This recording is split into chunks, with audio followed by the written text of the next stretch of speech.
Hello everybody, it's Liana with CLC. I'm here at the UN and I wanted to update everybody on what is going on here on our second day at the CSW, and I wanted to encourage people that we are having a huge impact here. I just left an event that was hosted by the Nordic Council of Ministers about SRHR, sexual reproductive health and rights, and how to push back against movements that oppose abortion.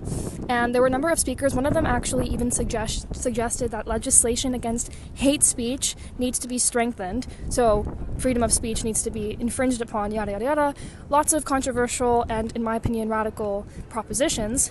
But as evidence of our impact here, at the very end of the panel discussion, the floor was open for questions, and obviously we all had questions we wanted to ask the people on the panel, and some woman got in the middle of the room and started speaking, declared there are anti-choice people here, bad actors with bad intentions who yesterday were harassing people. By the way, all we did was ask questions, apparently asking questions to disagree with the status quo here at the UN, which is supposed to be a place where diplomacy happens, supposed to be a place where supposedly different opinions can come together to convene to search for truth and fight for progress. Apparently disagreement is not allowed here and constitutes harassment. Anyway, this is not an election discussion, but it's really interesting, and we have less than 15 minutes, and I just want to make sure, if it's all right with you, that we open also to the audience, so you can get a chance maybe to share a reflection and also ask a question. We had a side event yesterday on SRHR. There are people here that were harassing our speakers yesterday. Okay. I am very prepared for that, and of course no one will be harassing the panelists, and we have had a very good and straight dialogue here. That's how we are going to continue. How do you define safe abortion? Is a safe abortion only when one human being dies? Because that would seem to me to be contradictory, like talking about a safe war or a safe execution. That's a very tough question to answer.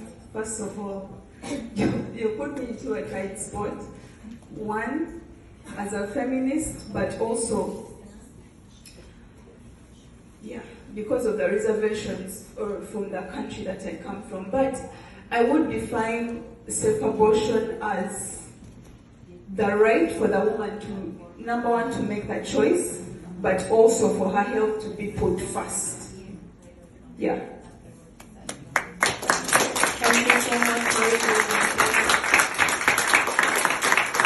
I think we can say that we have some in the audience today that could point a few questions that are quite different, because some here are not for good reasons.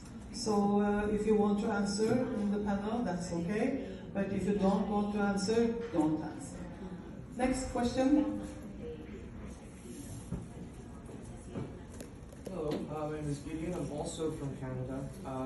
Ms. Chudara mentioned... Speak louder, please. Okay. Ms. Chudara, I have a question about something she said. If anybody on the panel wants to answer, that's fantastic.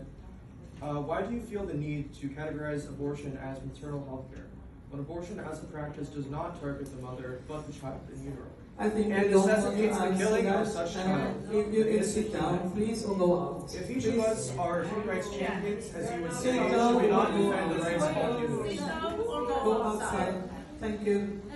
Any constructive questions? Yes?